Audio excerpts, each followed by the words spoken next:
இயேசு ஜீவிக்கிறார். சுவிசேஷ ஊழியம் வழங்கும் ஜீவ வார்த்தைகள். கிறிஸ்துவுக்குள் பிரியமானவர்களே, ஆண்டவராகிய இயேசு கிறிஸ்து நாமத்தில் உங்களை யாவரையும் அன்போடு வாழ்த்தி வரவேற்கிறோம். இயேசு ஜீவிக்கிறார் ஊழியத்தின் சார்பாக ஜீவ வார்த்தைகள் நிகழ்ச்சிக்கு வந்திருக்கிற உங்களே கர்த்தர் ஆசீர்வதிப்பாராக. ஒவ்வொரு வாரமும் இந்த வார்த்தைகளை கேளுங்கள், அநேகரை கேட்க செய்யுங்கள். ஊழியத்தில் பயன்படுத்த விரும்பினாலும் பத்திரிகை தேவையானாலும் எங்களுடைய தொடர்பு கொள்ளுங்கள். நாம் ஒருமித்து அவர் நாமத்தை உயர்த்துவோமாக. அவர் தமது வார்த்தைகளை அனுப்பி அவளை குணமாக்கி அழிவுக்கு தப்புவிக்கிறார் என்ற வசனத்தின்படி இந்த வார்த்தை விசுவாசத்தோடு ஏற்றுக்கொள்கிற ஒவ்வொருவருக்குள்ளும் அதிசயங்கள் நடக்கும் நிலையிலே சந்தேகமே இல்லை. இந்த நாளிலும் தேவன் நமக்கு தருகிற வார்த்தை நான் வாசிக்கிறேன். ஜெபத்துடன் கேளுங்கள். 1 சாமுவேல் 17ஆம் அதிகாரம் 31வது வசனம். தாவீது சொன்ன வார்த்தைகளை அவர்கள் கேட்டு அதை சவுலின் சமூகத்தில் அறிவித்தார்கள். அப்பொழுது சவுல் தாவீதை அழைப்பித்தான். இந்த வார்த்தைகளை கேட்கிற அன்பு நேச பிள்ளைகளே, இந்த பகுதி நமக்கு அறிமுகமான ஒரு பகுதி. இஸ்ரவேலருக்கும் பெலிஸ்தருக்கும் இடையே யுத்தம் நடக்கிற ஒரு சூழ்நிலை. இந்த பகுதியிலே பெலிஸ்தர், இந்த பகுதியிலே இஸ்ரவேல் மக்கள் இருக்கிறாங்க. பெலிஸ்தர் வீரன் கோலியாத் வந்து ஒவ்வொரு நாளும் சொல்லி கொண்டிருக்கிறான், தனித்து என்னோடு உங்களில் ஒருவனை தெரிந்து கொள்ளுங்கள் என்று சொல்லி அவன் சவால் விட்டு கொண்டிருக்கிறான். அப்படிப்பட்ட சூழ்நிலையிலே இந்த இஸ்ரவேல் மக்கள், யுத்த ஜனங்கள் அவனை கண்டு பயந்து நடுங்கி கொண்டிருக்கிறார்கள். இப்படிப்பட்ட சூழ்நிலையிலே கர்த்தர் தாவீதை அங்கே கொண்டு வருகிறார். அவன் சொல்லுகிறான், நான் இந்த பெலிஸ்தரிடத்தில் யுத்தம் பண்ணுக்கு போகிறேன் என்று சொல்லி இந்த வார்த்தைகளை ஜனங்கள் ராஜாவிடத்திலே கொண்டு போகிறார்கள். அந்த பகுதியை பாருங்கள். அவர்கள் கேட்டு அதை சவுலின் சமூகத்தில் அறிவித்தார்கள். அப்படியானால் ராஜ சமூகத்திலே தாவீதை குறித்து இப்படி ஒருவன் வந்திருக்கிறான், நான் கோலியாத்தை சந்திக்க போகிறேன் என்று சொல்லி கொண்டிருக்கிறான் என்கிற காரியம் பேசப்படுகிறது. அருமையானவர்களே, ராஜ சமூகத்திலே காரியம் பேசப்பட்ட பொழுது ராஜா தாவீதை அழைப்பித்தான். இதே போல உங்கள் காரியம் தேவனுடைய சமூகத்தில் பேசப்படுமானால் அந்த காரியம் ஜெயமாகிறது. அந்த காரியத்தில் சீக்கிரம் ஒரு முடிவு வருகிறது என்பதிலே சந்தேகமே இல்லை. இந்த வார்த்தையில் கேட்கிற அன்பு நேச பிள்ளைகளே, நீங்கள் என்ன காரியத்தோடு, என்ன பிரச்சனையோடு, என்ன தேவையோடு, என்ன வேதனையோடு, என்ன பதிலை எதிர்பார்த்து நீங்கள் காத்திருக்கிறீர்களோ, உங்களுடைய காரியம் இந்த நாளிலே தேவனுடைய சமூகத்திலே பேசப்படுகிறது. அன்றைக்கு சவுல் ராஜா தாவீதை அழைப்பித்தது போல இன்றைக்கு பரலோக தேவனாய் கர்த்தர் உங்களுக்கு அழைப்பு கொடுக்கிறார். அவர் உங்களுக்கு அழைப்பு கொடுக்கிறபடினால் உங்களுடைய பிரச்சனை, உங்களுடைய தேவை, உங்களுடைய காரியம் விசாரிக்கப்படுகிறது. அது தேவ சமூகத்திலே பேசப்பட்டிருக்கிறது. அது தேவ சமூகத்திலே நினைவுகூரப்பட்டிருக்கிறது. ஆகினாலே இனி இந்த காரியத்திலிருந்து நீங்கள் நிச்சயமாய் ஜெயம் பெறுவீர்கள். கட்டுகள் தெரிப்புண்டு போகும், எந்த பிரச்சனையும் மாறி போகும். காரணம், தேவ சமூகத்திலே அது பேசப்படுகிறது. அதை தான் வேதாகமத்திலையும் நாம் வாசிக்கிறோம். ஆதியாகமம் 41:9 பானபாத்திரக்காரருடைய தலைவன் பார்வோன்ட்டு போய் சொல்லி கொண்டிருக்கிறான் யோசேப்பை குறித்து. யோசேப்பின் காரியம் அங்கே ராஜா சமூகத்தில் பேசப்படுகிறது. தானியேல் 5:11 ராஜா சுவரில் எழுதப்பட்ட கை உறுப்பை கண்டு பயந்து போயிருக்கிறார். யாராலும் அதை வாசிக்க அர்த்தம் சொல்ல முடியவில்லை. உள்ளே வந்த ராஜகுமாரத்தை, உம்முடைய ராஜ்யத்திலே தானியேல் என்கிற ஒரு புருஷன் இருக்கிறான், அவனை அழைப்பீங்க, அவன் சொல்லுவான். அதே போல காரியம் நடக்குது, ராஜ சமூகத்தில் பேசப்படுகிறது. இன்றைக்கும் உங்களுடைய காரியம் தேவ சமூகத்தில் பேசப்படுகிறபடினால் நிச்சயமாய் ஜெயம் பெறுவீர்கள். இங்கே பார்க்கிற முதல் காரியம் என்ன என்று சொன்னால், 32வது வசனத்திலே தாவீது சொல்லுகிறான், நான் போய் இந்த பெலிஸ்தரோட யுத்தம் பண்ணுவேன். ஒரு சவால் வருகிறதே பார்க்கிறோம். ஏனென்றால் இஸ்ரேல் படையே பயந்து போய் நின்று கொண்டிருக்கிறது. இவனோட யுத்தம் பண்ணுவேன் என்று சொல்கிறான். ஒரு சவாலான வார்த்தை. அதே போல் அவன் களத்துக்கு போகும்போது 44வது வசனத்தை நாம் வாசிப்போமானால், தாவீதை பார்த்த அந்த பெலிஸ்தன், என்னிடத்தில் வா, நான் உன் மாம்சத்தை ஆகாயத்து பறவைகளுக்கும் காட்டு மிருகங்களுக்கும் கொடுப்பேன். அவன் சவால் விடுறான். அதை கேட்ட தாவீது அவன் ஒரு சவால் விடுறான். 46வது வசனத்தில், கர்த்தர் உன்னை என் கையில் ஒப்பு கொடுப்பார், நான் உன்னை கொன்று உன் தலை உன்னை விட்டு வாங்கி. என்ன அருமையான வார்த்தை, சவாலான வார்த்தைகள் வருவதை நாம் பார்க்கிறோம். இந்த வார்த்தையில் கேட்கிற அன்பு நேச பிள்ளைகளே, இந்த நாளிலும் கர்த்தர் உன்னுடைய காரியங்களை பொறுப்படுத்தி செய்வதற்கு அவர் ஆயத்தமாக இருக்கிறார். நீங்கள் தைரியமாய் திடமாய் கர்த்தரை சார்ந்து நீங்கள் நிற்பீர்களானால் நிச்சயமாய் நீங்கள் ஜெயம் பெறுவீர்கள். இனி இந்த பிரச்சனை, இந்த காரியம் உங்களை வேதனைப்படுத்தாதபடி ஆண்டவர் அதற்கு ஒரு முடிவு உண்டாக்கும்படி தான் உங்களை அழைத்திருக்கிறார். அதற்காகவே நீங்கள் இன்றைக்கு அழைக்கப்பட்டிருக்கிறீர்கள். அதுதான் தேவனுடைய வார்த்தையிலே நாம் வாசிக்கிறோம். இரண்டாவது, தாவீது ஏன் அழைக்கப்பட்டிருக்கிறான்? சவுல் தாவீதை அழைப்பித்தான் என்று சொல்லப்பட்டிருக்கிறதே முதலாவது ஒரு சவாலான காரியத்தை செய்யும்படி. இரண்டாவது, வனாந்தரத்தில் பயிற்சி எடுத்த காரியங்களை செயல்படுத்தக்கூடிய ஒரு வேலை இது. 34:5 தாவீது சொல்லும்போது சொல்லுகிறான், ஆடுகளை நான் மேய்த்து கொண்டிருந்த போது ஒரு விசை ஒரு சிங்கம், ஒரு விசை ஒரு கரடி வந்து ஆடை கவி கொண்டு போனது. நான் அதை தொடர்ந்து போய் அடித்து ஆட்டை அதன் வாய்க்கு தப்பித்து கொண்டு வந்தேன். அது என் மீது பாய்ந்தபோது அதை நான் அடித்து கொண்டு போட்டேன் என்று சொல்கிறான். இது வனாந்தரத்தில் நடந்த காரியம். அன்றைக்கு எடுத்த அந்த பயிற்சியானது இன்றைக்கு செயலுக்கு வருகிற ஒரு வேலை இது. தாவீதே நீ வா என்று சொல்லி சவுல் அழைப்பு கொடுக்கிறான் என்று சொன்னால் காரணம், நீ பயிற்சி எடுத்ததான காரியத்தை செயல்படுத்துவதற்கு வா. நீங்களும் கூட உங்களுடைய வாழ்க்கையில் வனாந்தரமான பாதைகளிலே, சோதனையான பாதைகளிலே எடுத்த பயிற்சி, எடுத்த அனுபவங்களை செயல்படுத்தக்கூடிய ஒரு வேலைக்கு நீங்கள் வந்திருக்கிறீர்கள் என்பதை மறந்து போக வேண்டாம். ஒருவேளை ஜனங்கள் அறிய மாட்டார்கள், மற்றவர்கள் புரிந்து கொள்ள மாட்டார்கள். ஆனால் தேவனாய் கர்த்தர் இன்றைக்கு உங்களுக்கு தெளிவாய் சொல்லுகிறார். சவுல் தாவீதை அழைத்ததுக்கு அனுபவத்தில் ஒன்று இல்லை நான் வாசிக்கிறோம். வனாந்தரத்தில் அவன் எடுத்த அந்த பயிற்சியை செயல்படுத்தக்கூடிய ஒரு வேலை. ஏனென்றால் அவன் சொல்லும்போது சொல்லுகிறான், இந்த விருத்த சேதனமில்லா பெலிஸ்தனும் அந்த மிருகத்தில் ஒன்றை போல தான் இருப்பான் என்று சொல்லி அவன் சொல்வதையும் நாம் அந்த பதிலை வாசிக்கிறோம். இந்த வார்த்தையில் கேட்கிற அருமையான கர்த்தருடைய பிள்ளைகளே, நன்றாய் கவனியுங்கள்.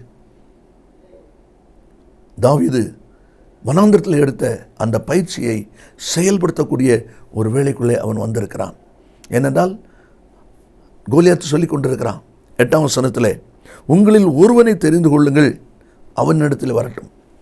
10ஆம் வசனத்தில், நாம் ஒருவரோடு ஒருவர் யுத்தம் பண்ண ஒருவனை விடுங்கள் என்று சொல்லி அப்படிப்பட்ட ஒரு காரியத்தை அவன் சொல்லி கொண்டிருக்கிறான். இவர்கள் எல்லாரும் பயந்து போய் நடுங்கி கொண்டிருக்கிற ஒரு சூழ்நிலையில் கர்த்தர் அவனை கொண்டு வருகிறது நாம் அங்கே பார்க்கிறோம். இந்த வார்த்தையில் கேட்கிற அன்பு நேச பிள்ளைகளே, நீங்களும் கூட எடுத்துக்கொண்ட பயிற்சியை செயல்படுத்தக்கூடிய ஒரு வேளையில் நீங்கள் வந்திருக்கிறீர்கள் என்பதை மறந்து போக வேண்டாம். யாத்ராகமம் 3ஆம் அதிகாரம் 10வது வசனத்தை நான் வாசிக்கும் போது ஆண்டவர் மோசேயை பார்த்து சொல்கிறார், நீ இஸ்ரவேல் புத்திரராகிய என் ஜனத்தை எகிப்திலிருந்து அழைத்து வரும்படி உன்னை பார்வோனிடத்திற்கு அனுப்புவேன் வா. நீ வனாந்தரத்தில் ஆடுகளை மேய்த்து நல்ல பயிற்சி பெற்றிருக்கிறாய். இனி அதை தாண்டி என் ஜனங்களை வழிநடத்தக்கூடிய தலைவனாக நீ வா. அன்றைக்கு வனாந்தரத்தில் எடுத்த அந்த பயிற்சியானது என் ஜனத்தை நடத்துவதற்கு ஏதுவாக இருக்கும், வா என்று சொல்லி கூப்பிடுவதை நாம் அங்கே பார்க்கிறோம். மத்தேயு 4ஆம் அதிகாரம் 19ஆம் வசனத்தை நாம் வாசிக்கும் போது ஆண்டவர் சொல்லுகிறார், பேதுரு அந்திரேயாவை பார்த்து, என் பின்னே வாருங்கள், உங்களை மனுஷரை பிடிக்கிறவர்களாக்குவேன். நீங்கள் மீன் பிடிக்கிறவர்கள், மீன் பிடிக்க பழகினவர்கள். இனி நீங்கள் மீன் பிடிக்கிறவர்கள் அல்ல, மனுஷரை பிடிக்கிறவர்களை நான் பழக்குவேன். அப்படியானால் நீங்கள் எடுத்த பயிற்சியை செயல்படுத்தக்கூடிய ஒரு வேலை இது. அதை தான் நல்ல நம்ம வாசிக்கிறோம். 3வது அனுபவமாக 40ஆம் வசனத்தில் நான் வாசிக்கும் போது அதிலே சொல்லப்பட்டிருக்கிறது, தாவீது தன் கவனை கையிலே பிடித்து கொண்டு அந்த பெலிஸ்தன் அண்டையிலே போனான். தாவீது தன் கையில் வைத்திருக்கிற அந்த கவன் அதை எடுத்துக்கொண்டு பெலிஸ்தன் அண்டையிலே போனான் என்று சொல்லி நாம் அதில் வாசிக்கிறோம். அப்படியானால் ஆயுதத்தின் பலனை நிரூபிக்கக்கூடிய ஒரு வேலை. தாவீதே நீ வா என்று சொல்லி சவுல் ராஜா அழைப்பு கொடுக்கிறார். எதற்கு? உன்னிடத்தில் இருக்கிற ஆயுதத்தின் வலிமையை நீ காண்பி. உன்னிடத்தில் இருக்கிற ஆயுதம் கவன் தான். பார்ப்பதற்கு சாதாரணமானது, ஆனால் அதில் எவ்வளோ வலிமை இருக்கிறது, அது எவ்வளோ பலமுள்ளது, அது எவ்வளவு பலமான காரியத்தை செய்யும். ஒரு சேனையால் செய்ய முடியாத காரியத்தை செய்வதற்கு உன் ஆயுதத்திலே வல்லமை இருக்கிறது, அதை பயன்படுத்துவதற்கு வா என்று சொல்லி கூப்பிடுகிறார். இந்த வார்த்தையில் கேட்கிற அருமையான கர்த்தருடைய பிள்ளைகளே, நீங்கள் பெற்றிருக்கிற ஆவிக்குரிய ஆயுதம் என்ன, கிருபை என்ன, தாளந்து என்ன, அதை பயன்படுத்தக்கூடிய வேளையிலே நீங்கள் வந்திருக்கிறீர்கள். பெற்றுக்கொண்டவனே ஆனால் பெற்றுக்கொள்ளாதவனை போல என்று சொல்லி வசனம் சொல்கிறது. கர்த்தர் உங்களுக்கு கொடுத்த கிருபையை பயன்படுத்தக்கூடிய வேலை. நீங்கள் அதை பயன்படுத்தாதபடியினால் சத்துரு உங்களை பயப்படுத்தி கொண்டிருக்கிறான். பலவீனம் உங்களை பயப்படுத்தி கொண்டிருக்கிறது. உங்களுடைய பிரச்சனை உங்களை பயன்படுத்தி கொண்டிருக்கிறது.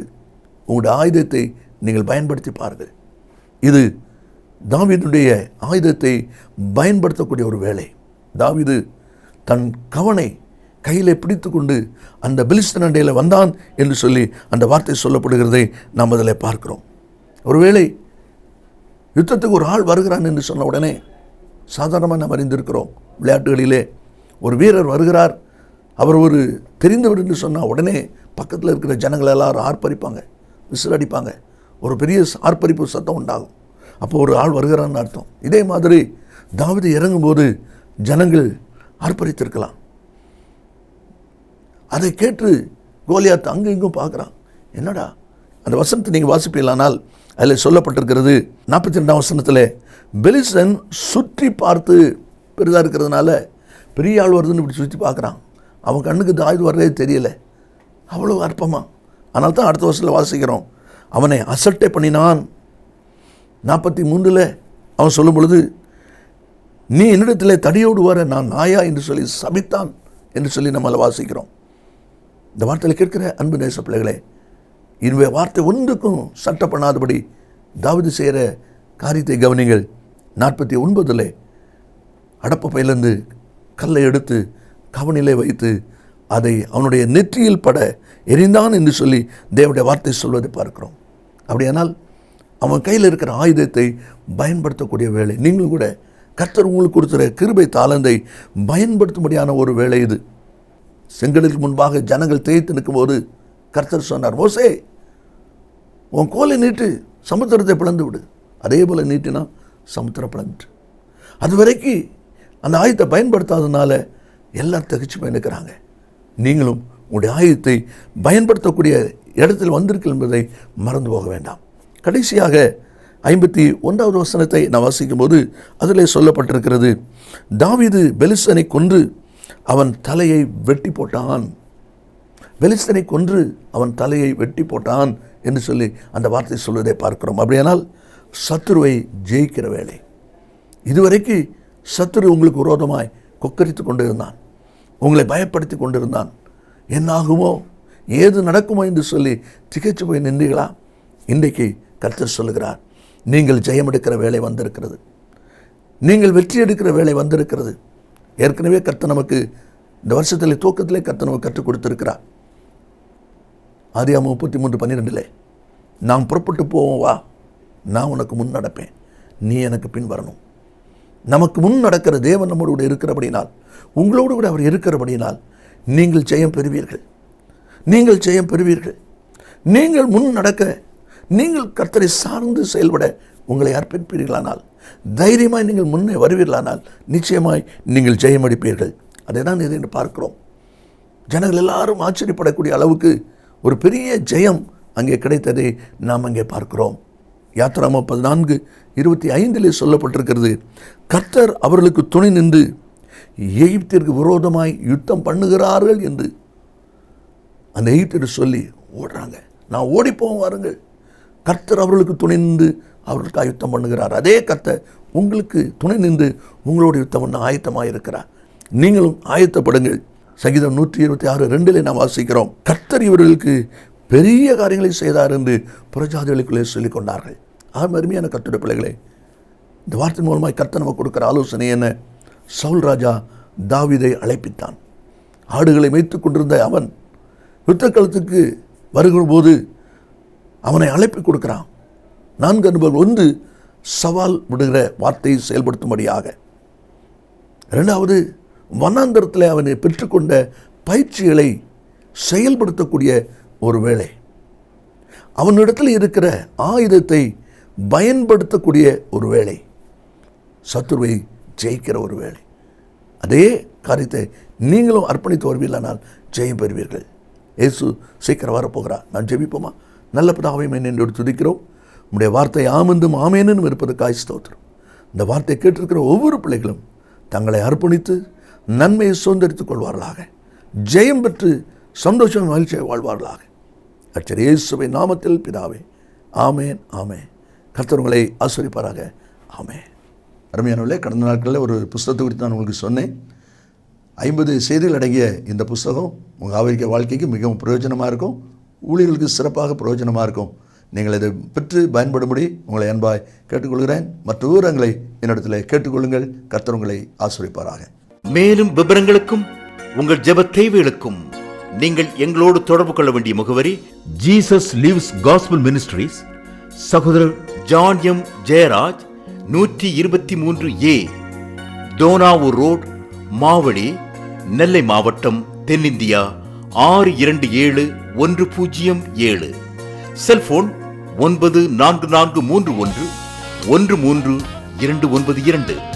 Email yesujivikaar@gmail.com. Website www.jesuslivesministries.org.